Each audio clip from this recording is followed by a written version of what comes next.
আপনারা সবাই কেমন আছেন? আলহামদুলিল্লাহ আমি ভালো আছি। আজকে হায়দারুল স্কুল অ্যান্ড কলেজ কর্তৃক এই পিঠা উৎসব এসে আমার খুব ভালো লাগছে। আপনাদের কেমন লাগছে?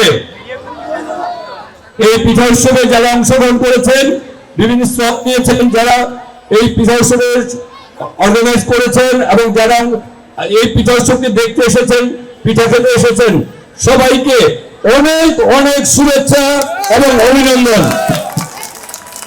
আমরা যখন ছোট ছিলাম, আমরা পিঠা খেতে আমাদের নানি দাদিদের বাড়ি যেতাম। স্কুল যখন বন্ধ হতো তখন আমরা সবাই ওই নানি দাদিদের বাড়ি যেতাম। বড় হওয়ার পরে বন্ধুরা মিলে সবাই মিলে পিঠা খেতে যেতাম। আজকে এই এক ব্যতিক্রম ধর্মী এই পিঠা উৎসব করার মাধ্যমে আমাদের এই ঐতিহ্যকে এই হায়দারুল স্কুল অ্যান্ড কলেজ ধরে রাখার জন্য আমি স্কুল কলেজের প্রিন্সিপাল জনাব জাকির হোসেন স্যারকে এবং গভর্নমেন্ট বডির সভাপতি মুক্তার হোসেন ভাইকে এবং আমাদের এখানে উপস্থিত রয়েছে আমাদের এই ইউনিয়নের সাবেক চেয়ারম্যান, টাইম চেয়ারম্যান, আমাদের ঢাকা মহানগর বিএনপির যুগ্ম আহ্বায়ক আমাদের লিটন মোহাম্মদ, আমাদের যুগ্ম আহ্বায়ক নাজমুল হক পারদ এবং মাসুদ হোসেন, সিনিয়র শিক্ষক আসামুল্লাহ আসলাম, ইকবাল হোসেন সহ সবাই, আব্দুল কাদের, সবাইকে অনেক অনেক কৃতজ্ঞতা জানাচ্ছি। আমরা আগামীতে একটা বাংলাদেশকে নতুন ভাবে করতে চাই। আমরা সবাই মিলে সেই বাংলাদেশের মালিকানা ফিরে পেতে চাই। আমরা আমাদের এই রক্তের বিনিময়ে জুলাই আগস্টে যে রক্ত দিয়েছে, আমাদের শহীদ শরীফ উসমান হাদি যে রক্ত দিয়েছে, আমাদের সহযোদ্ধারা এই আন্দোলন সংগ্রামে যারা রক্ত দিয়েছে, এই দেশের জন্য যারা রক্ত দিয়েছে, আমরা তাদের স্বপ্নগুলিকে আগামী দিনে বাস্তবায়ন করতে চাই। সেই বাস্তবায়ন করতে হলে আমাদের সবাইকে ঐক্যবদ্ধ থাকতে হবে। আপনারা আমরা যদি ইনশাআল্লাহ সবাই ঐক্যবদ্ধ থাকি, আমাদের চেয়ারম্যান, ভারপ্রাপ্ত চেয়ারম্যান জনাব তারেক রহমান, দেশপ্রধান খালেদা জিয়া এবং আমাদের নেতা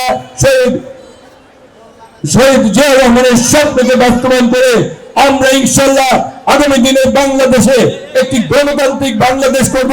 সেই বাংলাদেশের মালিকানা ইনশাআল্লাহ আমরা আপনারা সকলেই ভোগ করব। সেই কারণে আগামী 12 তারিখ যে নির্বাচন হবে, আমরা অনেক দিন পর আমাদের ভোটের অধিকার ফিরে পাবো। আপনাদেরকে সবাইকে বলবো, আপনারা কেন্দ্রে যাবেন, ভোট দিবেন। ভোট দেওয়ার মাধ্যমে আপনারা আপনাদের প্রতিনিধি নির্বাচন করবেন।